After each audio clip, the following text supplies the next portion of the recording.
ঘ্যাটকল খেলে কি হয় সেগুলো আমি আজকে আপনাদের সাথে শেয়ার করব। অনেক উপকারী একটি সবজি। প্রিয় দর্শক, আসসালামু আলাইকুম। দেশ ও দেশের বাইরে থেকে যারা আমার ভিডিওটি দেখবেন বা দেখছেন সবার প্রতি আন্তরিক ভালোবাসা ও অভিনন্দন রইল। আশা করি সম্পূর্ণ ভিডিওটি দেখলে আপনাদের উপকারে আসবে এবং ভালো লাগবে। তো আমি ছাদ বাগান থেকে ঘ্যাটকলগুলো তুলে নিয়ে আসছি, দেখতেই পারছেন। এগুলো বেশিরভাগ গ্রাম বাংলায় দেখা যায়। এখন আমার ছাদ বাগানে রয়েছে। যে জিনিস খেলে উপকার সেটা আমি ছাদ বাগানে রেখেছি। দেখছেন ছোট ছোট টুকরো করে কেটে ধুয়ে ভাপ দিয়ে নিচ্ছি। এখন পানি ঝরিয়ে নিব।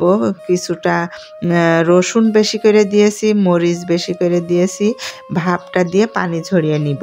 আর ঘ্যাটকলে আছে প্রচুর পরিমাণে উপকার, যেগুলো আমরা অনেকেই জানি না। জ্বর ঠান্ডা আসলে অনেক গ্রাম বাংলায় এখনও এই ঘ্যাটকল খেয়ে গা ব্যথা কমায়, রক্ত পরিষ্কার করে, চুল পড়া বন্ধ করে, অনেক উপকার। দেখতে পেলেন আমি এখন পেঁয়াজ আর মরিচ ভেজে নিব ব্রাউন কালার করে। এই ভাপ দিয়ে পানি ঝরিয়ে রেখেছি। এইগুলো ভেজে আমি ঘ্যাটকলের দিয়ে এর সাথে একটু কালো জিরে দিয়ে দিব। কালো জিরে কিন্তু মৃত্যু ছাড়া সব রোগের ওষুধ। আর কালো জিরে ভর্তা খেতে কিন্তু আমার কাছে খুবই ভালো লাগে। তা ভাবলাম একটু ঘ্যাটকলের সাথে দিয়ে দিই। দুই উপকারী জিনিস যদি একসাথে খাওয়া হয় অবশ্যই শরীরের উপকার হবে। তো এখন এইভাবে ভেজে আমি ঘ্যাটকলের সাথে ব্লেন্ডার করে নিব। আপনারা পাটায়ও বেটে নিতে পারেন। ঘ্যাটকল খেলে আমাদের মাথা ব্যথা, ডায়াবেটিস কমাতে সাহায্য করে, রক্ত নিয়ন্ত্রণ করতে সাহায্য করে।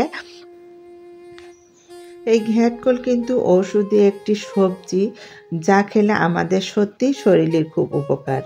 হজম শক্তি বাড়ায় এবং বদহজম কমায়।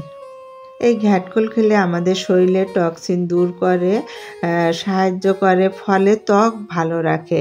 অনেক উপকার এই ঘ্যাটকল খেলে। দেখতে পেলেন আমি ব্লেন্ডার করে এই একই তেলের ভিতরে, যে তেলে আমি পেঁয়াজ কালো জিরে ভেজে নিয়েছিলাম, ওই তেলের ভিতরেই দিয়ে আমি একটু গরম মশলা দিয়ে দিলাম।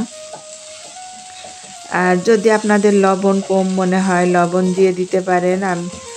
তো এইভাবেই কিন্তু আমি 20 মিনিট ধরে ভেজে ভেজে একদম ঘ্যাটকলের থেকে পানি শুকিয়ে নিব। এগুলো খেতে যে কতটা মজা তা না খেলে বুঝতে পারবেন না। আর শরীরের উপকার তো আমি বললামই, অনেক উপকার আছে যা সবটা বলে বোঝানো যাবে না। এই ঘ্যাটকলটা একদম সহজভাবে আপনাদের এই রেসিপিটি শেয়ার করলাম। আশা করি আপনাদের ভালো লাগবে।